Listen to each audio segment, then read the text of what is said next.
नमस्कार मैत्रिणींनो, राणीच कलाकृतीमध्ये तुमचं स्वागत आहे.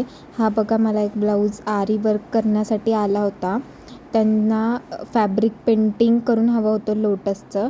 ही बघा त्याची बॅक साईड, ज्याच्यावर लोटस आणि असा काही मागचा गळा आहे त्याचा, आणि स्लीवची डिझाईन लोटसची प्रिंटिंग होती. तर मला आता फक्त खालचं आरी वर्क करायचं आहे. पण हे जर कापड मी रिंगला असं लावलं तर खाली आरी वर्क करता नाही येणार. तर त्यासाठी मी आज एक ट्रिक सांगणार आहे. आपण काय करायचं, एखादी घरातली जुनी ओढणी किंवा कपडा असेल त्याला खाली तिथं स्टिच करायचं. म्हणजे जेव्हा आपण रिंगला लावतो तेव्हा आपल्याला बरोबर अशा सुबक पद्धतीने तो कपडा मध्ये ठेवून आरी वर्क करता येईल. चला तर मग मी पटकन स्टिच करते. त्यासाठी मी 6 नंबरवर टिप ठेवती आहे आणि आता टिप टाकून घेते पटकन.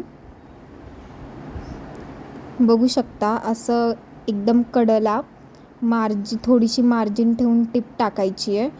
म्हणजे जेव्हा ब्लाऊज शिवतो तेव्हा काही प्रॉब्लेम नाही येणार आणि खोलायला सुद्धा सोपं जाईल.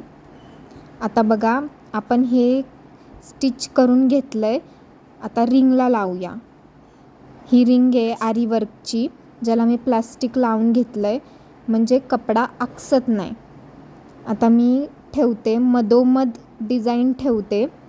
जर समजा आधी त्याला कपडा नसता तर हा कापड आपल्याला एकदम कडेला घ्यावा लागला असता, ज्याच्याने वर्क करता आलं नसतं.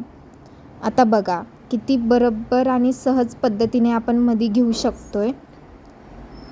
आता मी रिंग लावून घेते. स्क्रू ढिल्ला करायचा आहे म्हणजे रिंग एकावर एक सहज पद्धतीने बसेल.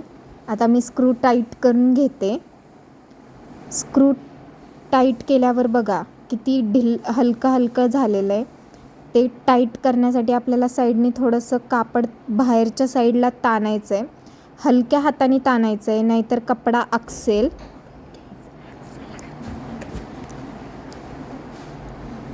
तुम्ही बघू शकता, हलक्या हाताने बाहेरच्या साईडला कपडा वडायचा आहे. आता बघा, डिझाईन बरोबर मधोमध आलेली आहे.